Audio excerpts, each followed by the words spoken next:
સુખદેવજીએ જ્યારે પરીક્ષિત મહારાજને ભાગવતની કથા કહેવાની શરૂઆત કરી, કથા આરંભ થવા જઈ રહી છે, અને એ જ સમયે ત્યાં દેવતાઓ ઉપસ્થિત થાય છે.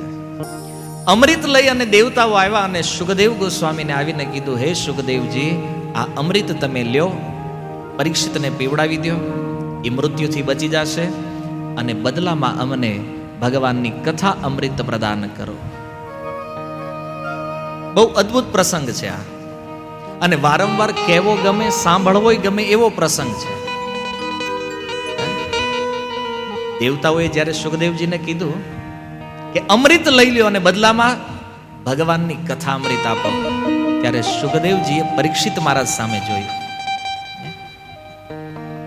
આની શું ઈચ્છા છે? કારણ કે મરવાનું એને છે. સુખદેવજીને તો જન્મ મરણ છે નહીં, મરવાનું પરીક્ષિત મહારાજને છે. આનો વિચાર શું છે? અને માણસનો જે વિચાર હોય ને એના મોઢા ઉપર ખબર પડી જાય, ભલે બોલે નહીં.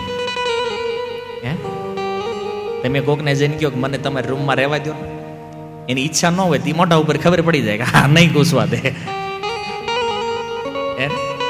ભલે ના નો પાડે મોઢા ઉપર, પણ એ મુખ, એ હૃદયમાં જે હોય ને એનું આ અનુક્રમણિકા કીધું છે. અંદર જે હોય બધું અહીંયા ક્લિયર થાય. આ ડિસ્પ્લે છે આપણી, આપણું જે મુખ છે એ શું છે? ડિસ્પ્લે. અંદરનું બધું અહીંયા દેખાય, પણ એ ડિસ્પ્લે ને વાંચવા વાળા કોક વ્યક્તિઓ છે, બધાને ખબર ન પડે પછી આમાં. પણ સુખદેવજીએ પરીક્ષિત મહારાજ સામે જોયું. સુખદેવજીને ખબર પડી ગઈ કે આને અમૃતમાં કોઈ ઇન્ટરેસ્ટ નથી, આ તો કથાનો રસિક વ્યક્તિ છે. જો સુખદેવજીને પરીક્ષિત મહારાજને કોઈ વાત નથી થઈ, કેવલ જોવા માત્રથી ખબર પડી ગઈ કે આને જરૂર નથી, આ લેવા નથી માંગતો. અને એટલા માટે પરીક્ષિત મહારાજે પોતાના ભાવની વ્યક્તિ કરી. સુખદેવજીએ દેવતાઓને કીધું કે ભાઈ જરૂર નથી, આને ઉપાડો, પાછું તમે લઈ જાઓ. કારણ કે પરીક્ષિતને જોતું નથી, મારે આનું કોઈ કામ નથી, તમે આ અમૃત પાછો લઈ જાઓ. પણ એ દેવતાઓના મનોભાવને સુખદેવજી જાણી ગયા. પરીક્ષિતના મનોભાવને જાણે છે, દેવતાઓના મનોભાવને જાણે છે. અહીંયા એક સ્પષ્ટ શબ્દ આવ્યો છે, એવમ વિનિમયે જાતે. દેવતાઓ વિનિમય કરવા આવ્યા છે, વેપાર કરવા માટે આવ્યા છે. વિનિમયનું શુદ્ધ ગુજરાતી છે વ્યાપાર. આ દેવતાઓ વ્યાપાર કરવા માટે આવ્યા છે, એટલા માટે આ ભાગવતના અધિકારી નથી. સુખદેવજીએ નિર્ણય લઈ લીધો, ભાગવત શ્રવણ કરવાના અધિકારી આ નથી.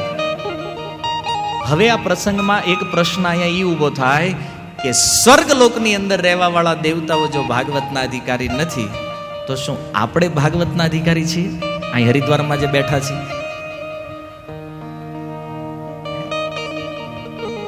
એક વાત સમજો, આ જગતમાં એવો કોઈ વ્યક્તિ નથી જે ભાગવતનો અધિકારી ન હોય. આ કથાની અંદર કોઈ પણ વ્યક્તિ આવીને બેસી શકે છે. કોઈ પાત્રતા, કુપાત્રતા, અધિકાર, અનધિકાર, કોઈ વસ્તુની યોગ્યતા જરૂર નથી. તો પછી આ દેવતાઓને સુખદેવજીએ ના શું કામ પાડી